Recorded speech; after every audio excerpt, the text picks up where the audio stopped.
Bonjour Monsieur Mbelou. Bonjour Monsieur Tenando. Bienvenue sur Congo One.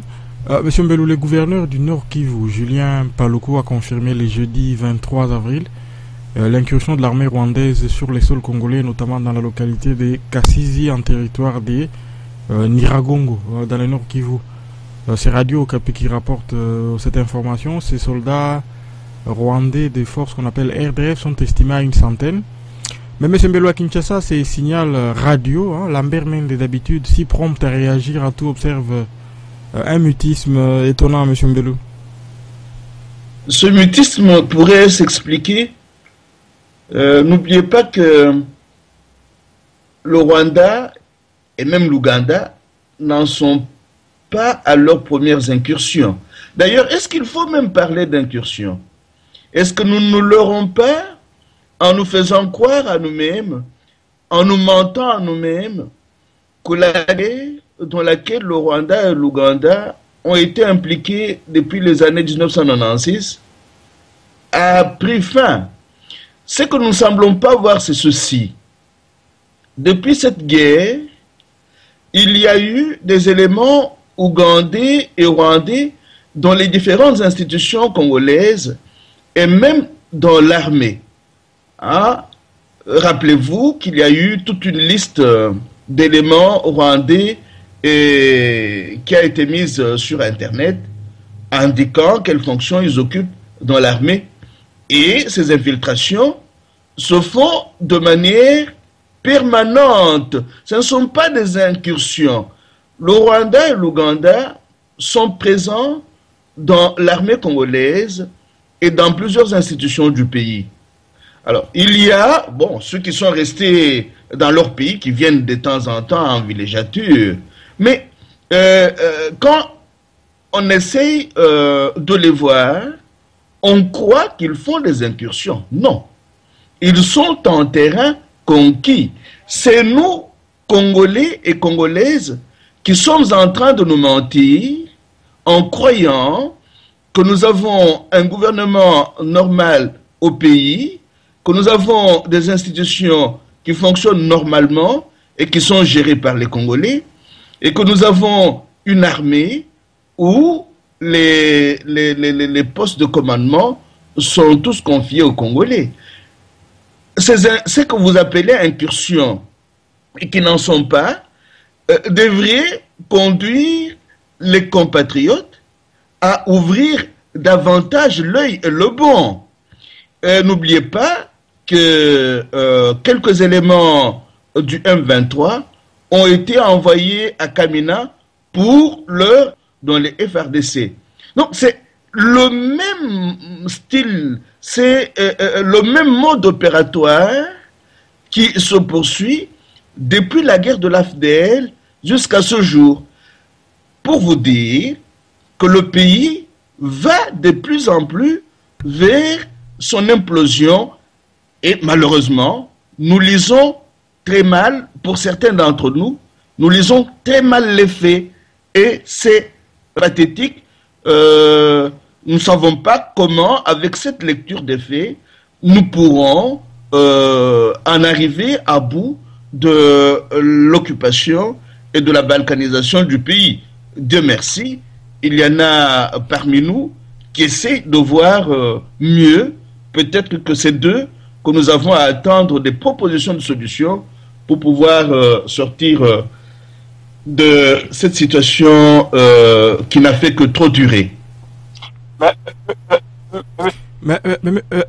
Mbelou, plus étonnant dans l'attitude du gouvernement de Kinshasa, c'est le gouverneur du Nord Kivu qui affirme avoir écrit officiellement au mécanisme conjoint de vérification de la CRJL pour vérifier ces allégations des incursions rwandaises.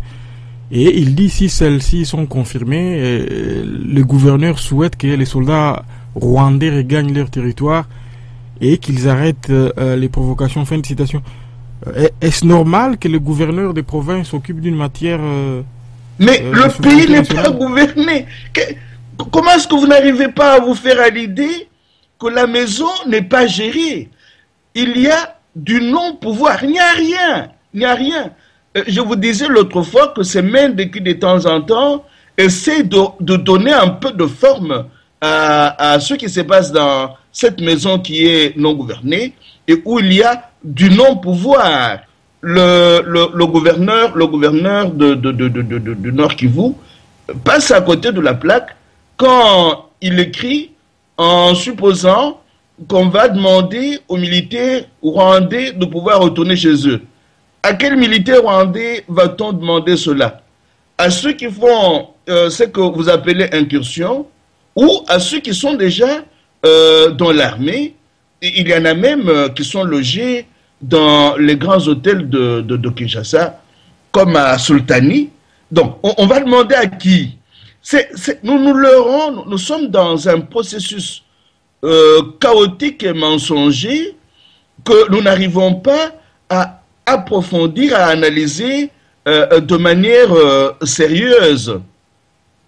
L'occupation du pays se poursuit et c'est cela que signifie le silence de tous les gouvernants de ce pays-là. La maison n'est pas gouvernée. Il y a du non-pouvoir qui finira par conduire à sa balkanisation et à son implosion si, comme je venais de le dire, nous n'ouvrons pas l'œil et le bon.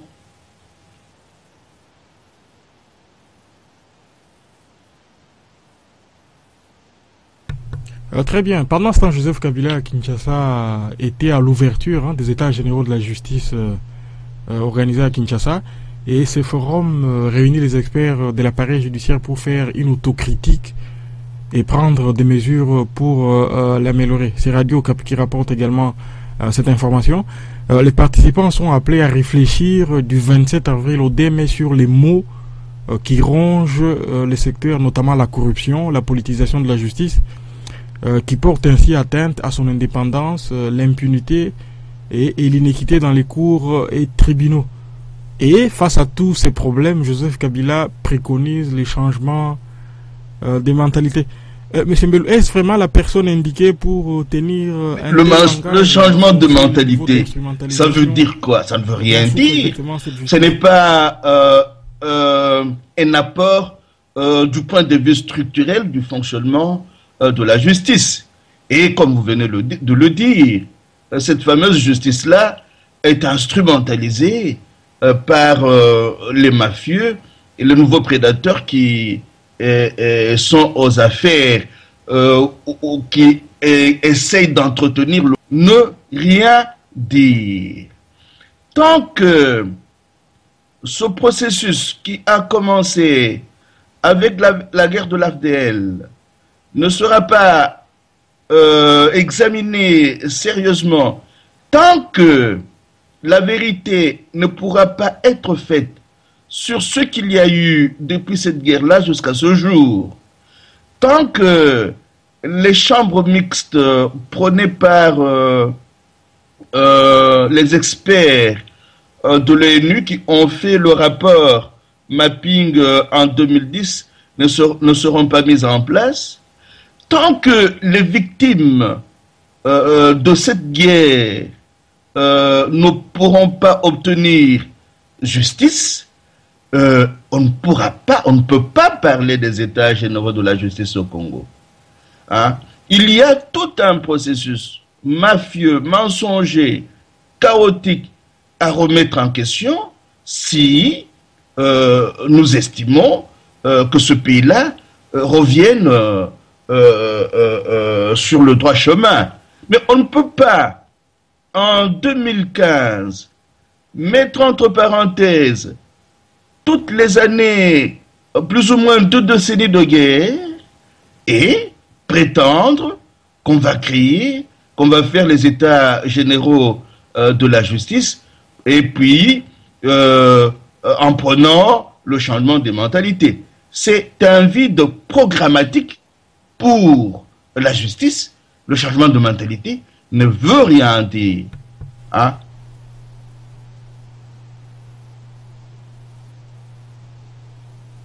Mais M. Mbelu, lorsque Joseph Kabila, dans son allocution, affirme notamment ceci: si j'ai demandé au gouvernement d'organiser les présentes assises, c'est parce que j'ai une conviction profonde qu'en dépit des avancées que nous enregistrons sur le terrain des réformes institutionnelles dans les secteurs de la justice, les comptes sont loin d'être faits sur ce qui intéresse les justiciables. Voilà.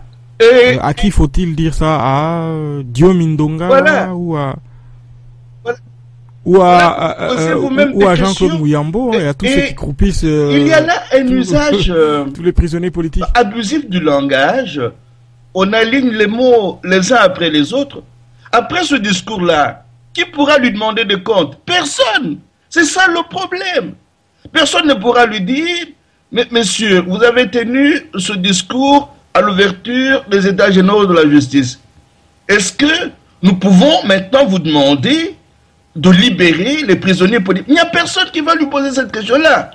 Je vous informe que ce monsieur-là a demandé à l'un de ses proches collaborateurs, qui était en mission quelque part au Congo, d'aller se constituer prisonnier à Makala.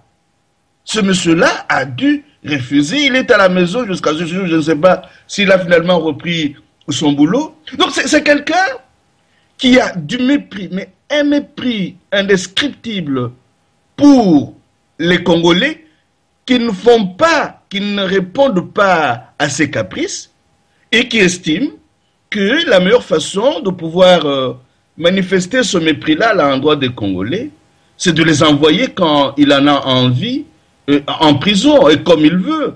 Donc il y a, on ne peut même pas parler d'une contradiction. C'est un usage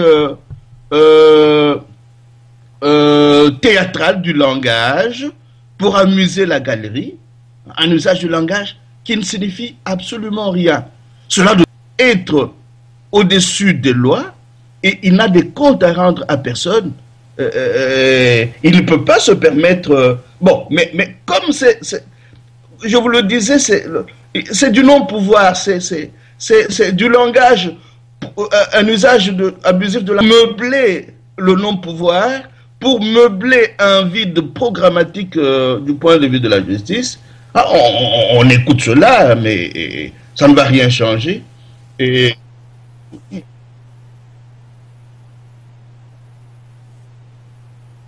Mais M. Mbello, est-ce que cela ne pose pas question sur les modes des fonctionnements du personnel politique qu'on a chez nous au Congo? On a l'impression que ces genres de discours est régulièrement prononcés par nos responsables politiques. On a comme l'impression que les mots qui sont prononcés est destiné à nos populations. Ce sont des discours bidons. Ce sont des discours, comme je disais, pour amuser la galerie, meubler le non-pouvoir et le vide programmatique.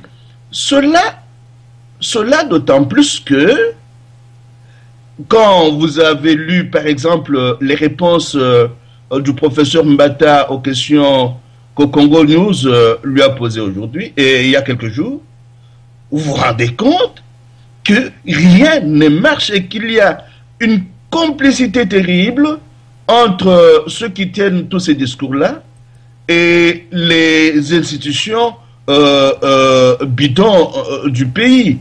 Une complicité qui va dans le sens de la destruction totale, de la déstructuration totale du pays. Donc ce sont des discours pour amuser la galerie.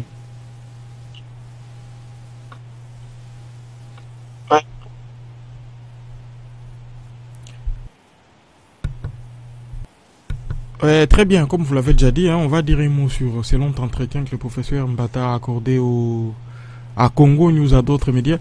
Le professeur Mbata a été victime d'une agression en Afrique du Sud et voilà. J'ai retenu plusieurs choses. Qu'est-ce que vous avez J'ai retenu le fait que quand même assez long. Il va en profondeur dans l'analyse de la situation du pays. Il est rare, mais très rare, qu'il y ait un compatriote congolais qui ose une analyse aussi profonde que le prof Mbata s'y est livré.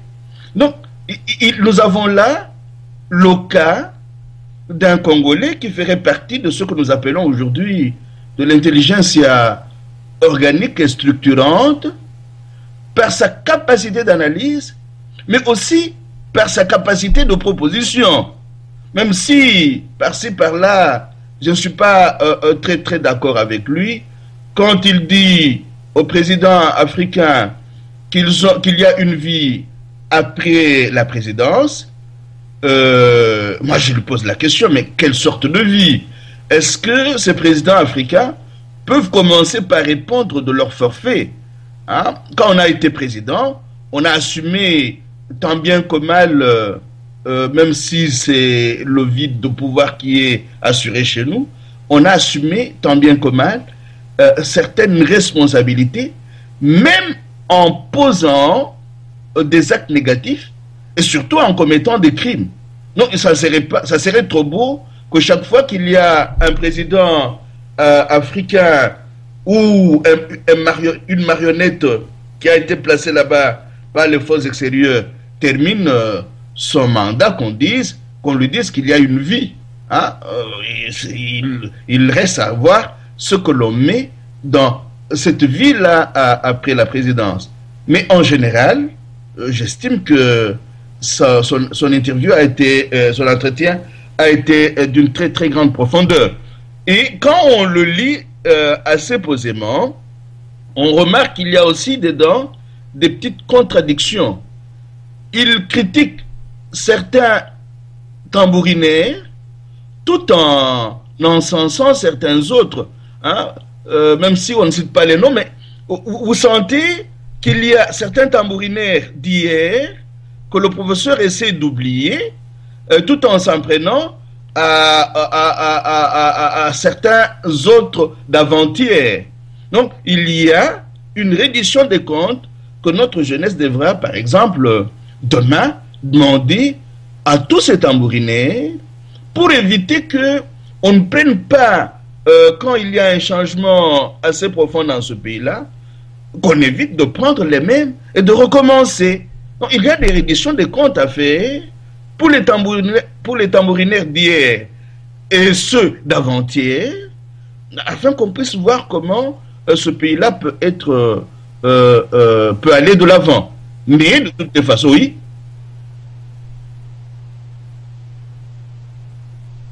Mais le professeur Mbata avait adressé une lettre ouverte à Joseph Kabila en septembre 2013, à laquelle ce dernier n'a jamais répondu. Est-ce que cette initiative a servi à quelque chose, connaissant les modes de fonctionnement de Joseph Kabila? Est-ce qu'il ne fallait-il pas agir autrement que d'envoyer cette lettre? En tant qu'intellectuel critique, on n'a pas toujours besoin d'avoir une réponse quand on écrit. Écrire, c'est déjà exercer son intelligence. Écrire, c'est s'adonner au débat, à la bataille des idées. On peut avoir des réponses positives ou négatives, ou ne pas avoir de réponse du tout. On se sera exercé à écrire et à imprimer sa marque à l'avancement de sa communauté. Et là, comme je venais de vous le dire, Mbata fait du travail remarquable et il est l'un des intellectuels critiques sur lequel nous pouvons compter demain. Ce n'est pas pour rien qu'on a voulu intenter à sa vie. Quand on voit comment un pays comme le Congo-Kinshasa est en train d'avancer aujourd'hui, tous ceux et toutes celles qui estiment qu'il serait mieux de créer une intelligence organique et structurante, tous ceux qui s'adonnent à un travail sérieux de l'intelligence, tous ceux qui essayent de faire ce que nous proposions dernièrement, d'opposer l'intelligence à l'intelligence, sont des éléments à abattre. D'ailleurs, il y a des escadrons de la mort qui sont derrière certains de nos amis, peut-être aussi derrière nous, qui trouvent que les penseurs congolais, les Congolais et les Congolaises qui essayent de passer leur temps à réfléchir, à écrire, à débattre, sont dangereux et qui doivent être trucidés. Un ami m'en parlait hier, il a eu le message en présence de sa femme, et sa femme a pleuré, pourquoi? Parce que sa tête est mise à prix. Mais c'est pour vous dire que écrire, c'est déjà écrire à une valeur en soi. Hein? Mais quand on est un intellectuel de l'acabit, de la trempe de Mbata, écrire, fait partie de son travail de professeur, d'intellectuel, et il n'a pas nécessairement besoin d'avoir des réponses de la part des destinataires de ces lettres ou de ces articles.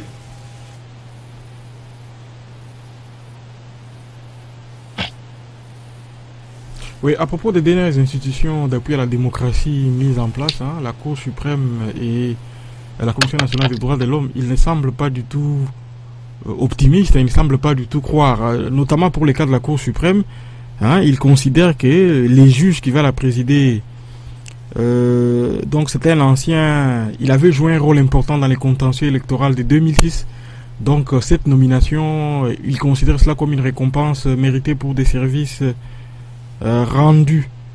Est-ce que ce n'est pas une manière de ne pas croire dans comment fragiliser les institutions du non-pouvoir? Fragiliser en quelque sorte. Ce sont les institutions du non-pouvoir, des institutions au service de la mafia et de la prédation, elles n'ont pas leur raison d'être. Quand on parle d'institutions, on suppose positivement le fait d'avoir une vision que l'on institue, un programme que l'on institue au bénéfice du peuple, au bénéfice des populations. Une institution n'a pas de valeur en elle-même si elle ne contribue pas, par exemple, à la socialisation de la population, si elle ne contribue pas, par exemple, quand on a affaire à une institution de justice, si elle ne contribue pas à rendre justice de manière équitable, et dans un pays par exemple où il n'y a pas de justice sociale, on pourrait se dire on a réellement des institutions qui valent la peine d'être appelées ainsi si on les voyait à l'œuvre, instituer la justice sociale, instituer la cohésion sociale, instituer la fraternité, la solidarité, et évaluer leur travail, laisser aux citoyens le temps d'évaluer leur travail. Mais on ne voit rien de tout cela. On ne voit rien. Ce sont des gens qui se congratulent entre eux, qui se font des passes et qui se partagent les responsabilités de non-pouvoir. Et voilà. Hein? Lui qui voit la chose de l'intérieur, qui connaît ces mesures-là de l'intérieur, et essaie de mettre un avis que beaucoup d'entre nous partagent à ce jour.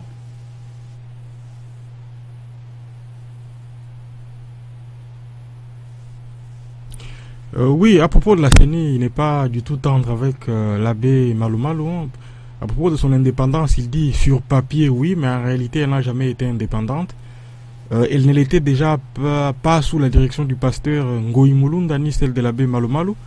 Rien n'a changé pour qu'elle soit plus indépendante avec le retour à sa tête de cet arrogant prélat catholique qui n'a cessé d'importuner la nation tout entière après avoir nargué la Senco et les Vaticans, hein, qui trouveraient mieux sa Comment place exagérer des communicateurs. Quels sont les fruits qu'on a récoltés Est-ce que ce n'est pas un peu exagéré de la gestion de la CENI pendant que l'abbé Apollinaire Malo Malo était à sa tête? Des fruits nuls. Les élections de 2006 ont été chaotiques. On les a organisées sans connaître le corps électoral. On les a organisées et après il y a des tricheries, des fraudes. Hein, je ne sais si vous renvoyez au livre de Chalonana, Europe, crime et censure au Congo, les documents qui accusent. Quand vous lisez ce livre, vous avez des documents qui vous prouvent à suffisance que les élections de 2006 comme celles de 2011 ont été organisées de manière frauduleuse et chaotique. Et c'est là que le professeur, tout en remettant en question le fonctionnement de la CENI et de ses animateurs, nous donne raison parce que c'est sa façon de dire que le processus commencé depuis 2006 jusqu'à ce jour est un processus électoral biaisé parce qu'il s'inscrit dans un processus politique mensonger, vicié et vicieux. Donc il nous donne raison et c'est bien qu'il puisse formuler cette critique de l'intérieur. Et aujourd'hui, j'ai entendu Bochab demander à nos populations de se calmer en disant qu'il y a une police professionnelle qui va veiller sur le déroulement des élections et que les élections vont se dérouler de manière transparente, apaisée, et ainsi de suite. Moi, je m'en moque. Je m'en moque, peut-être à tort. Si on avait une police professionnelle, déjà le 24 de ce mois, un parti politique a osé, avec ses alliés, organiser une marche en mémoire du 24 avril 1990. Cette police dite professionnelle n'a fait rien d'autre que disperser les manifestants et en arrêter d'autres qui sont peut-être jusqu'à ce jour gardés au secret. C'est quel professionnalisme de pouvoir piétiner les libertés consacrées par ce sont des processus qui s'emboîtent dans leur fausseté, dans leurs mensonges, et on essaie de leur donner une certaine visibilité positive, mais ils sont fondés sur le mensonge et la fausseté, et ils ne peuvent rien donner. Nous ne pouvons rien attendre de bon. Par contre, bon, on peut être surpris, tant mieux, mais personnellement, nous n'attendons pas à des grandes surprises pour avoir analysé pendant très longtemps ce processus-là et pour l'avoir suffisamment maîtrisé. Okay.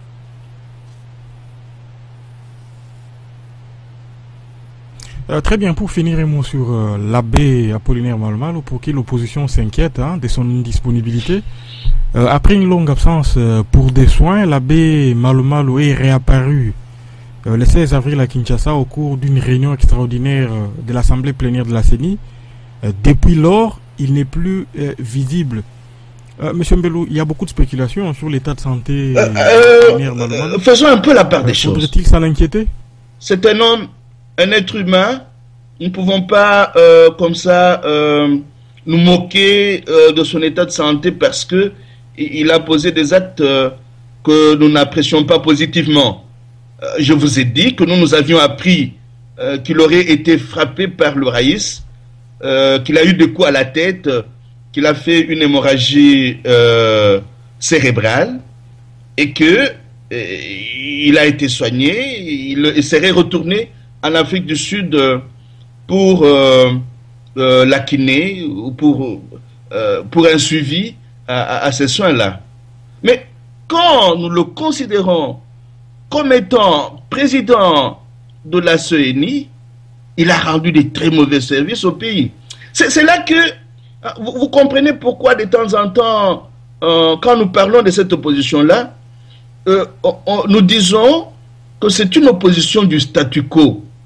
Comment cette opposition qui a dû se plaindre parce que les élections, quand vous lisez la lettre qu'elle a déposée, qu'elle avait écrite à la CENI pour demander un échange, un dialogue, elle mentionne le fait que le processus électoral de 2006 avait été vicié.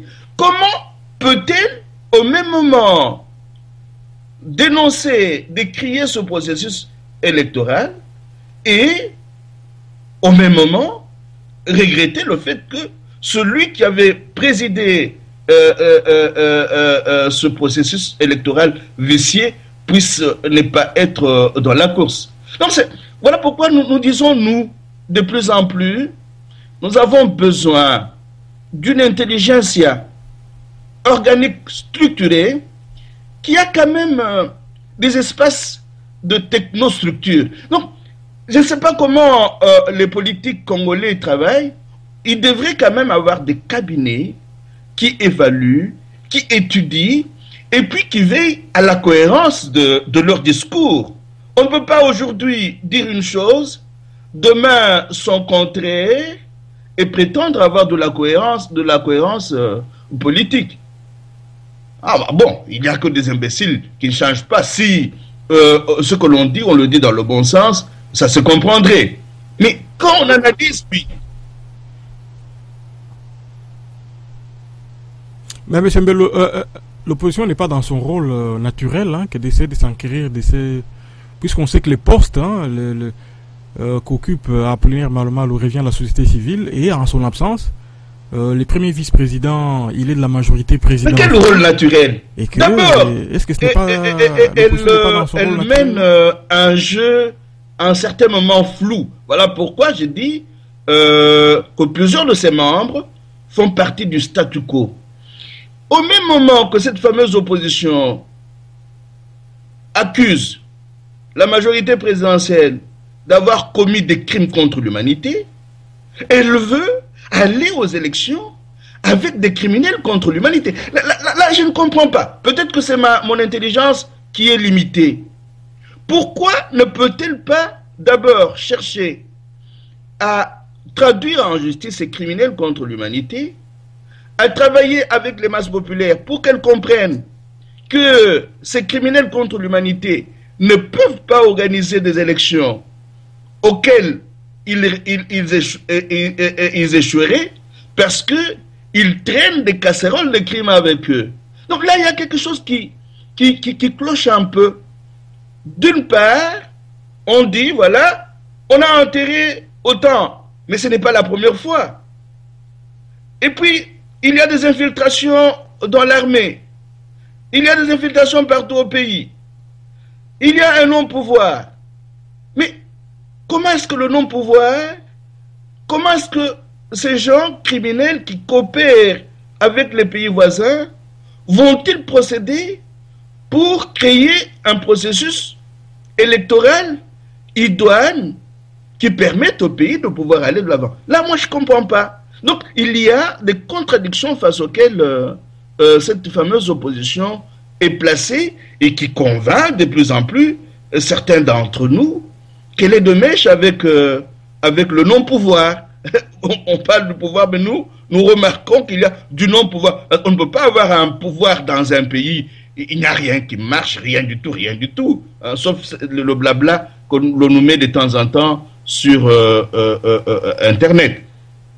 Voilà, c'est un point de vue discutable qui peut même être évacué d'un revers de la main, mais c'est notre point de vue quand on essaie de regarder la façon dont fonctionne cette opposition-là et sa façon de pouvoir émettre certains points de vue. Mais M. Mbello, exister contre quoi? Pour faire quoi? Les mérites d'exister tout simplement. Il n'y a pas de pouvoir, il y a un non-pouvoir. Comment peut-il y avoir une opposition contre un non-pouvoir? Nous nous en appelons de plus en plus à des structures suprapartisanes qui privilégient les intérêts congolais. Il est temps qu'on sorte de cette opposition partisane entre partis qui n'existent pour la plupart que sur papier, qui n'ont aucune effectivité nationale, qu'on sorte de cette logique partisane, qu'on essaie de créer des structures suprapartisanes qui privilégient les questions essentielles du pays.